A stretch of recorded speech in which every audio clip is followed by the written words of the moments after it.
Kota Lama, Semarang, menarik perhatian YouTuber spesialis konten horor, Billy Christian. Kawasan yang masih kental dengan nuansa Belanda itu, menurut dua anak indigo, Frisley dan Tasya, yang diajak Billy ternyata mempunyai makhluk yang merasa kasatnya lebih tinggi daripada hantu pribumi. Penelusuran Billy di Kota Lama itu terekam dalam vlog berjudul Marsha Ngumpet di Mobil, Frisley Jalan-Jalan di Kota Lama. Indigo Talk Travel, YouTuber sekaligus sutradara itu mengajak dua anak indigo, Frisley dan Herlin dan Tasya Siahaan. Indigo biasanya diartikan sebagai seorang yang memiliki kemampuan spesial, artinya mereka berada dengan orang lain, bahkan terkadang memiliki keunggulan di bidang supranatural. Dalam video yang diunggah pada 10 Desember 2019 silam, terlihat Billy dan kru menjelajahi area Kota Lama. Mereka menuju ke kawasan gedung tua dengan akar pohon yang melilit. Frisley, kalau seandainya gedung yang lalu ini dibersihkan, makhluk-makhluk itu gimana ya? Tanyanya kepada Frisley seperti yang terpantau jin galak. Frisley lantas menjelaskan, jika jin-jin tersebut memiliki energi positif, dia akan membuat masalah karena si makhluk merasa sudah senior.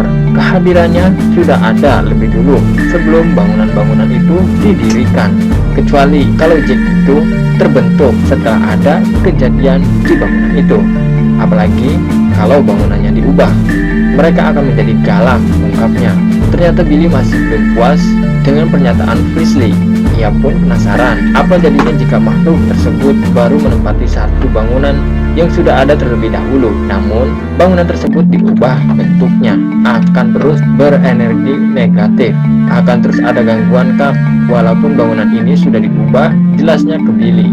Sutradara film The Scare, Riana Beginning, ini lalu ingin tahu tentang bagaimana cara supaya si makhluk-makhluk itu tidak mengganggu. Untuk aku dan Kak Tasya yang bisa berkomunikasi, kita bisa tanya ke mereka apa maunya. Tetap harus ada negosiasi dengan mereka, Papa Frisley menjelaskan. Gadis indigo yang lain alias Tasya Siahaan ternyata juga pernah melakukan negosiasi dengan mereka. Dulu ia berkomunikasi dengan mereka saat ia dan teman-teman diganggu di rumah kontrakan. Dia harus ditanya kenapa ganggu terus. Ternyata dia nggak suka berisik itu. Terus kita akhirnya negosiasi dengan makhluk itu, ceritanya. Mereka pun melanjutkan perjalanan di sekitar rumah akar itu.